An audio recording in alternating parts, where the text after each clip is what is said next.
ولقد آتينا لقمان الحكمة أن اشكر لله ومن يشكر فإنما يشكر لنفسه ومن كفر فإن الله غني حميد وإذ قال لقمان لبنه وهو يعظه يا بني لا تشرك بالله إن الشرك لظلم عظيم. Abah kami datang malam-malam hujan dari kajian tersebut. Lalu kami masih sementara mengerjakan tugas dari sekolah. Kemudian abah kami bilang, coba nak ulang amma yatasaalun. Kami tidak banyak bertanya, tapi karena ini perintah orang tua maka kami saja langsung mengulang-ulang ayat tersebut sambil mengerjakan tugas amma yatasaalun, sampai kami rasa ayat atau ya yang kami bacakan itu sudah kami hafal, Ustaz. Dan setelah itu kembali terulang lagi di hari berikutnya. Abah kami datang kemudian coba lanjutkan lagi anin nabail azim. Jadi setiap hari itu ditambah satu ayat dengan ya menggunakan ucapan sajak dulu Ustaz, karena kebetulan di waktu itu kami belum bisa membaca Al-Quran. Ya, kami masih TK pada saat itu dan baru bisa membaca Al-Quran ketika didikte dari orang tua. Hafiz Story, inspirasi dari Hafiz dan Qori. Bismillahirrahmanirrahim. Alhamdulillahirrabbilalamin. Wassalatu wassalamu ala rasulillah wa ala alihi wa sahbihi ajma'in wa ba'da. Kembali bersama kami Harman Tajang dalam acara podcast Inspirasi Hafiz dan Qari, yang mana acara ini bertujuan untuk memberi motivasi kepada kita semua agar bisa menghafalkan Al-Quran. Dan menghafal Al-Quran adalah merupakan sebuah kemuliaan, sebuah keutamaan dan pahala yang sangat besar di sisi Allah. Salah seorang ulama terkemuka, murid dari Imam Abu Hanifah yang bernama Zufar, termasuk di antara yang terlambat menghafal Al-Quran. Nanti 2 tahun terakhir, ya sebelum kematian beliau menyelesaikan hafalannya. Setelah beliau meninggal, salah seorang melihat dalam mimpi dan beliau ditanya, bagaimana kondisi Anda? Beliau menjawab, laula as-sanatain ya atau laula as-sanatan lahalaka Zufar. Andaikan bukan 2 tahun terakhir yang saya jalani dalam menghafal Al-Quran, mungkin saya termasuk orang yang binasa. Intinya di sini para pemirsa adalah bagaimana kita bertekad untuk ikut mengambil andil dalam menghafal Al-Quran, baik menghafalkannya atau banyak membacanya atau mensupport mereka para penghafal Al-Quran. Tadi contoh bagi yang menghafal di waktu dewasa, dan ini sebagaimana yang kami katakan untuk memberi motivasi, karena yang namanya belajar itu tidak mengenal usia. Selama ada tekad dan kejujuran, insya Allah akan dimudahkan oleh Allah. Namun tamu kita pada kesempatan ini sangat spesial. Mengapa saya katakan demikian? Karena beliau termasuk di antara hafil kita, penghafal Al-Quran yang telah mengkhatamkan hafalannya sebelum balik. Ya, di usia 5 tahun. Di usia 5 tahun. Beliau sudah mengkhatamkan hafalan Al-Qurannya. Masya Allah. Dan bukan cuma sekedar khatam. Hafalannya mutqin. Masya Allah, bisa mengenal letak surah, menghafal ayatnya, nomor surahnya, dan juga sudah dites dalam berbagai event musabaqah. Ya, beliau pernah menjuarai musabaqah Hifdzul Quran ya, tingkat provinsi di Takalar, ya begitu juga di beberapa kabupaten yang lain beliau meraih juara. Dan puncaknya 2023 silam beliau juara 1 seleksi tilawatul Quran cabang Hifdzul Quran 30 juz di Kabupaten Selayar, Provinsi Sulawesi Selatan. Beliau menyabet juara 1. Masya Allah. Beliau juga imam di Masjid Sekolah Tinggi Ilmu Islam dan Bahasa Arab. Saya mengenal ya hafidz kita ini sejak kecil. Beberapa kali saya mengisi acara tabligh akbar dan acara dakwah didahului dengan tilawatul Quran. Masih sangat kecil waktu itu, Masya Allah, dan dia tampil mengaji. Saya sudah punya firasat Ya bahkan saya berkata kepada ayahnya, insya Allah anak ini dia akan lahu sya'an fil mustaqbal. Ya, dia akan menjadi bintang di masa depan insya Allah. Tentu kita mengingatkan para sahabat Al-Quran untuk membaca Masya Allah Tabarakallah. Dan ini kita berbagi sekali lagi mimbab at-tahadduts bin ni'mah. Sebagaimana kata Allah, wa amma bi ni'mati rabbika fahaddits. Kemudian yang kedua, berbagi pengalaman. Ya, berbagi kisah perjalanan. Ya, agar bisa memberi motivasi bagi yang lain. Kita tahu di dalam Al-Quran sepertiganya adalah kisah. Ya, dan untuk memberi penguatan dan untuk diambil ibrah dan pelajaran agar kemudian kita bisa meniti jalan para rijal, orang-orang terpilih insyaallah. Antum tentu sudah penasaran siapa hafidh kita, langsung saja kita sapa. Ya, Al-Hafidh. Saya sebenarnya antara mau memanggil Ustadz atau adik atau anak karena saya masih sangat muda sekali. Ya, kita panggil saja Adinda ya. Kalau saya sapa dengan Adinda, ya kalau Ananda ya rasanya saya terlalu tua untuk memanggil Ananda. Walaupun sebenarnya pantas untuk saya menyapanya dengan Ananda. Baik, langsung saja Adinda Al-Hafidh Muhammad Ihsan Sulaiman. Assalamualaikum. Waalaikumsalam warahmatullahi wabarakatuh. Kif halukum habibi? Gimana kabar? Alhamdulillah. Sehat? Alhamdulillah sehat insyaallah. Ya, antum masih ingat saya? Iya, Ustaz, masyaallah. Antum masih ingat kalau saya mengisi tabligh akbar terutama di tempat kelahiran antum Pinrang kalau nggak salah ya, atau Sidrap? Di Sidrap, Ustaz. Iya, masih sangat ingat Ustaz, masyaallah. Alhamdulillah. Setiap kali tabligh akbar biasa antum masih kecil waktu itu. Kalau tidak salah harus ditopang tempat duduknya antum supaya dilihat oleh hadirin. Masya Allah. Sekarang antum sudah beranjak remaja dan insya Allah akan lebih banyak kebaikan yang antum dapatkan. Baik, sehat ya? Sehat-sehat, alhamdulillah. Apa kegiatan sekarang? Sekarang masih sedang kuliah di Stiba Makassar, semester 5, alhamdulillah. Alhamdulillah sudah semester 5 ya. Betapa cepatnya waktu berlalu. Ya, jurusan apa antum di Stiba? Jurusan perbandingan mazhab, Ustaz. Oh, berarti antum memadukan antara fikih dengan Al-Quran. Dan tentu Al-Quran terus juga antum dalami. Yang berkaitan dengan Al-Quran, apa kegiatan antum di kampus atau di luar kampus? Iya. Kalau di dalam kampus sendiri, Ustaz, alhamdulillah kami juga diamanahkan untuk masuk di salah satu UKM atau unit kegiatan mahasiswa yang bernama Raudatul Huffaz. Sehingga ya kami juga termasuk dari pengurus yang diamanahkan untuk membantu para mahasiswa yang juga semangat atau memiliki motivasi untuk menghafalkan Al-Quran di tengah-tengah kesibukan berkuliah. Alhamdulillah. Kalau untuk di luar kampus sendiri, kami juga dapat amanah untuk mengajar di beberapa pesantren di dekat Stibah. Ya, termasuk juga di daerah Antang ada pesantren yang kami ajar. Alhamdulillah kami biasa berikan kesempatan di situ untuk berikan nasihat juga kepada santri-santri. Masya Allah. Nafa'allahu bik.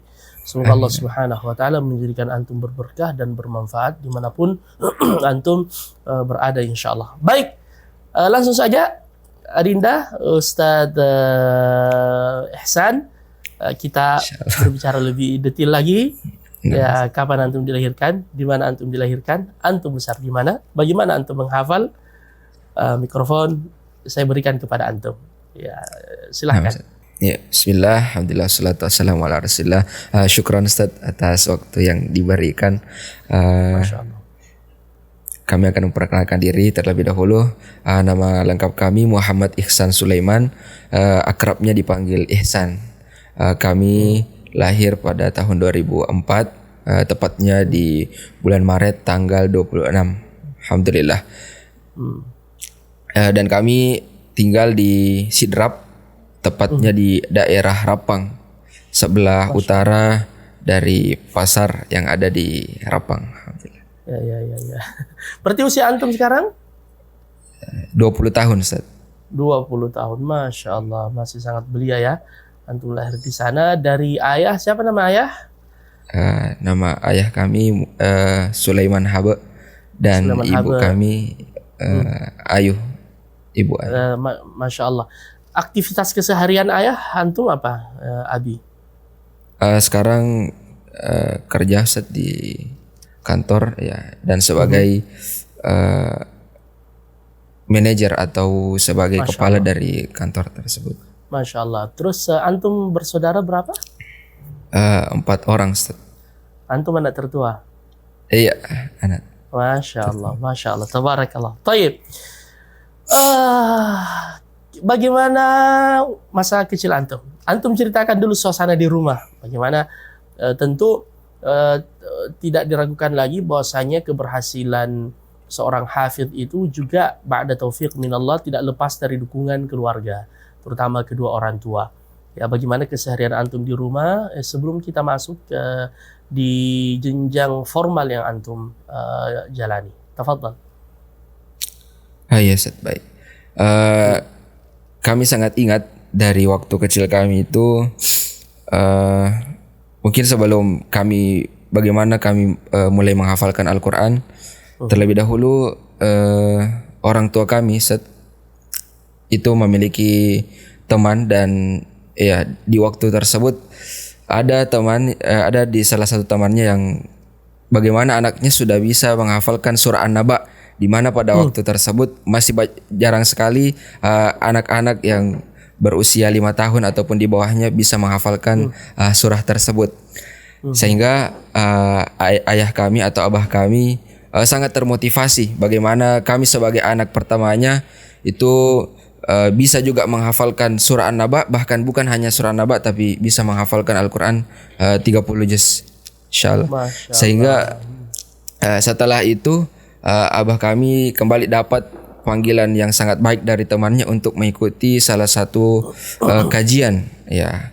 Salah satu kajian yang akan membahas bagaimana cara mendidik anak dan juga bisa mengajarkan anak untuk menghafalkan Al-Quran.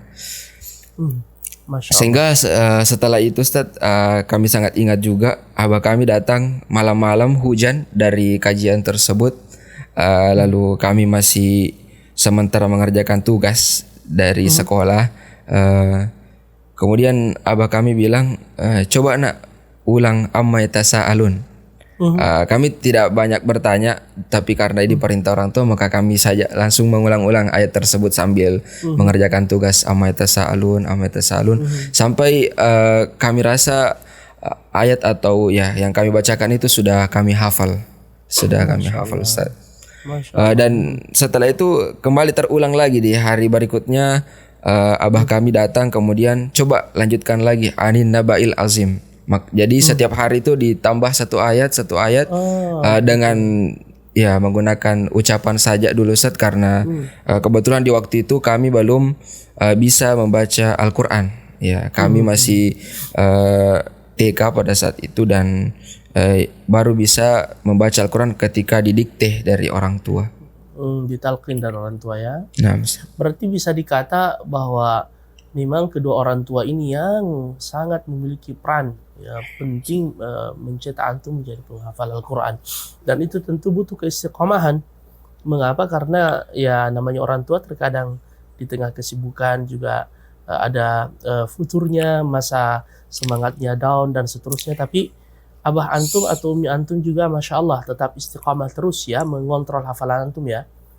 Iya Ustaz. Bahkan antara abah dan umi itu memiliki tugas masing-masing. Jadi abah saya bertugas untuk menerima setoran kami, adapun umi kami bertugas untuk menuliskan hafalan kami dengan tulisan Indonesia Ustaz, karena begitu tadi yang kami sampaikan, kami belum bisa membaca Al-Quran, tapi semangat dari kedua orang tua kami untuk menjadikan kami sebagai penghafal Al-Quran itu sudah sangat besar, sehingga memanfaatkan salah satu kemampuan kami pada waktu kecil sudah bisa membaca bahasa Indonesia, sehingga dituliskan dengan huruf Latin saja Ustaz di salah satu buku. Ya, dan buku kami masih ada di rumah. Masya Allah. Itu sampai antum selesaikan juz 30, begitu? Iya Ustaz, juz 30, juz 29, bahkan sempat masuk di juz 1 juga Ustaz.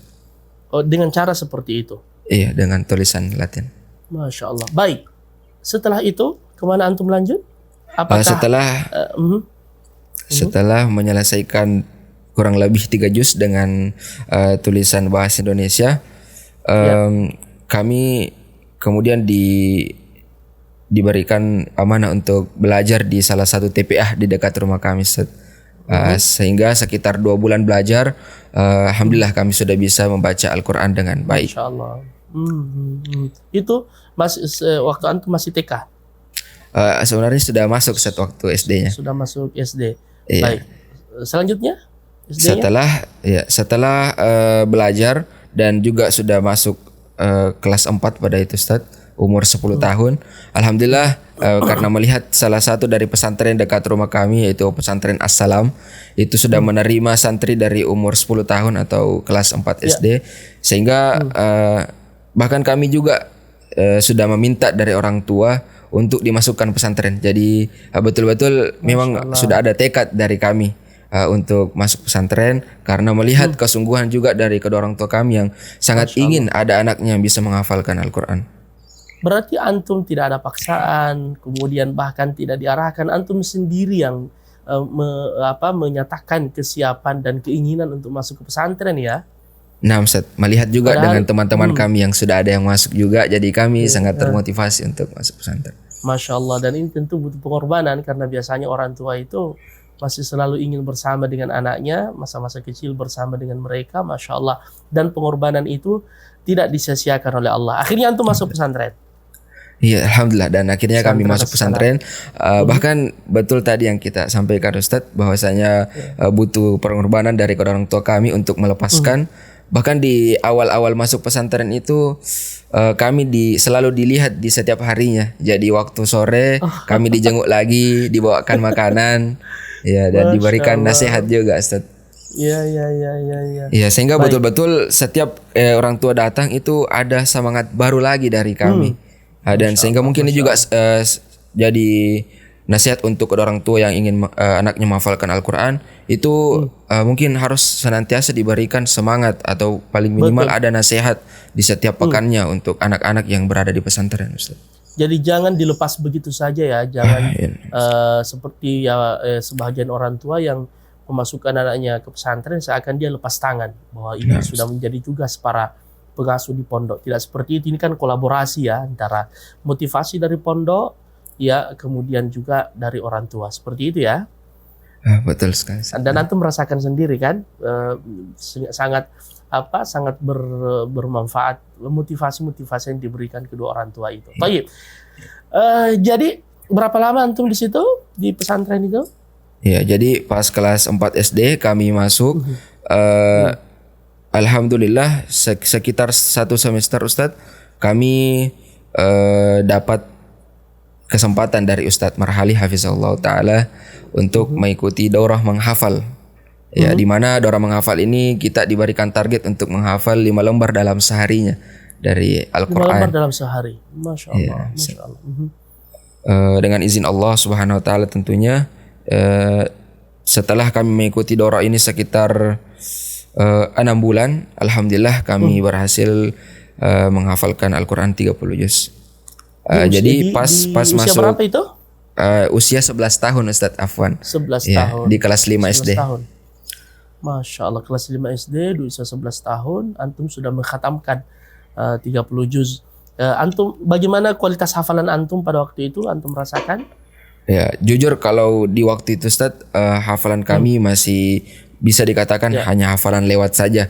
Baru kami coba menghafalkan. Iya. Tapi karena motivasi dari orang tua bahwasanya ya selesaikan saja dulu, nanti itu kalau sudah sering di murojaah insyaallah akan kuat sendiri. Betul. Akhirnya setelah itu ada program murojaah.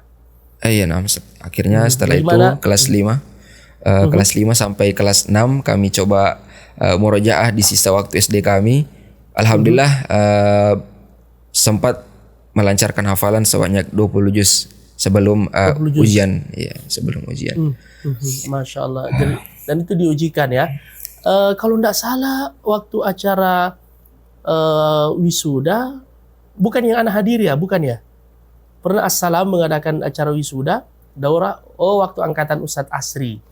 Ya, saya hadir waktu itu. Itu senior antum kan? Iya, senior. Antum setelahnya. Baik. Jadi setelah selesai di situ, kemana lagi antum melanjutkan? Iya.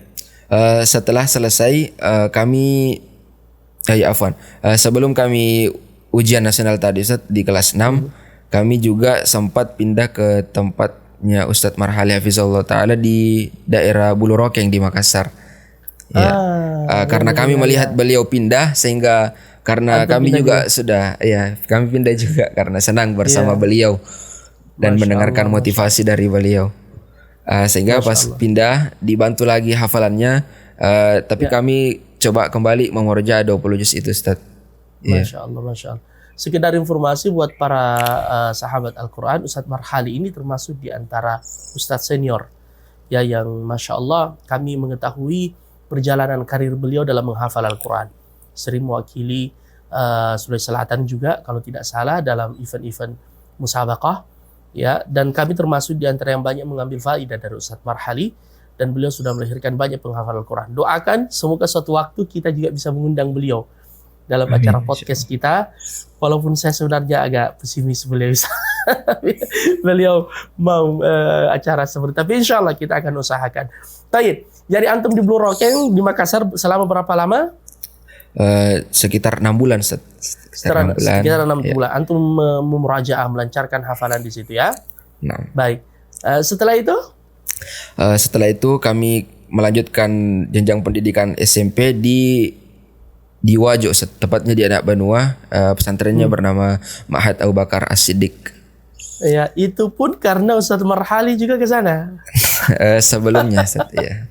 Berarti antum ini bisa dikata murid tulennya Ustadz Marhali ya. Insyaallah. Ya, Masya Allah, hafizahullah tabaraka wa ta'ala. Baik, jadi di sana setingkat SMP antum ke sana. Nah, Ustaz.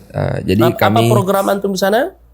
Iya, karena orang tua juga sempat memilih-milih pesantren, walaupun semua pesantren insya Allah bagus ya. Tapi ada beberapa hal yang membuat orang tua kami lebih tertarik untuk memasukkan kami di sana. Termasuk dari ekstrakurikulernya ya, yang mana ada olahraga yang direkomendasikan oleh Nabi Sallallahu Alaihi Wasallam, yaitu memanah ataupun berenang dan sebagainya. Sehingga akhirnya kami dimasukkan di sana sekitar 3 tahun. Alhamdulillah. Walaupun ya tentunya banyak juga kendala-kendala saat menghafal di pesantren tersebut. Kami ceritakan juga, iya, karena pesantren Ma'had Abu Bakar As-Siddiq itu menggabungkan dengan pelajaran umum juga, Ustaz. Jadi selain kita fokus untuk memurojaah, juga fokus untuk belajar dan ada tugas-tugas sekolah. Ya, sehingga mungkin salah satu dari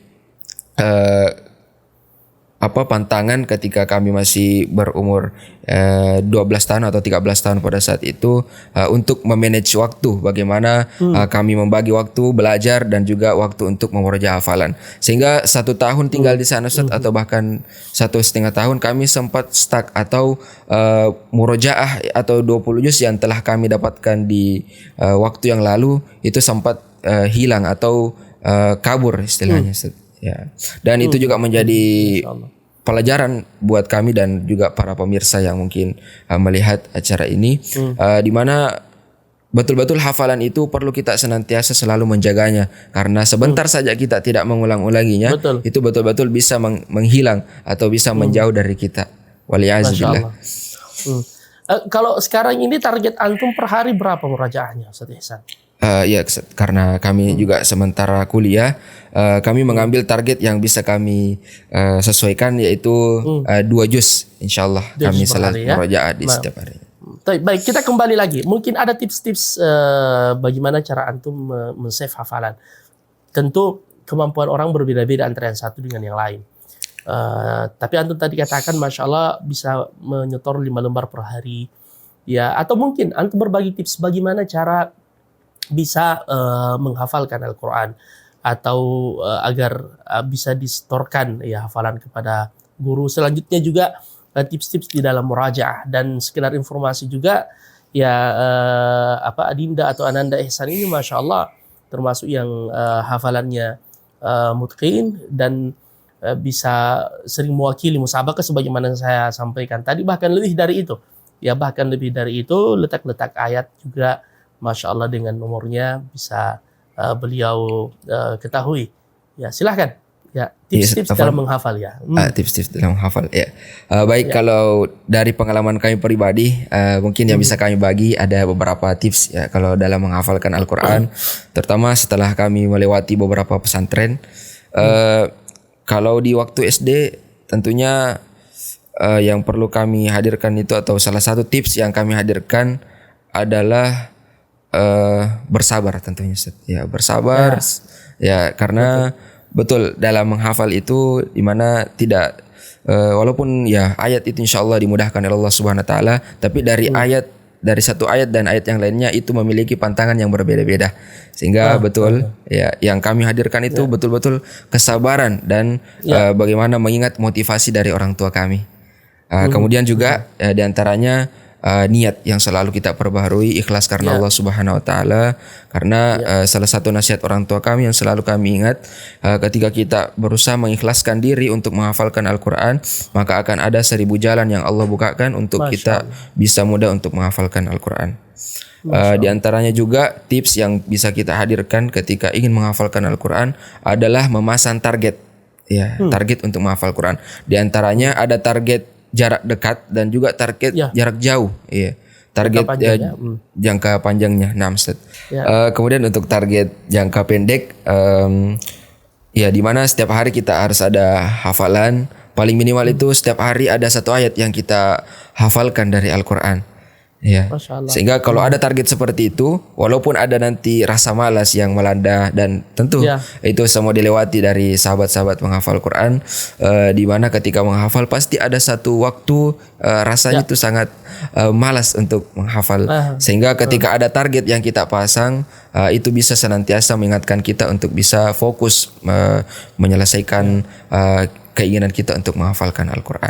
Kemudian juga target jangka panjang. Jadi selain dari target per hari, kita juga harus memasang target 1 tahun kita tinggal di pesantren atau dimanapun, berapa yang sudah kita hafalkan. Ya, misalnya 10 juz. Ya, sehingga 3 tahun kita bisa memasang, insya Allah bismillah ta'ala bisa menghafalkan Al-Quran paling lambat.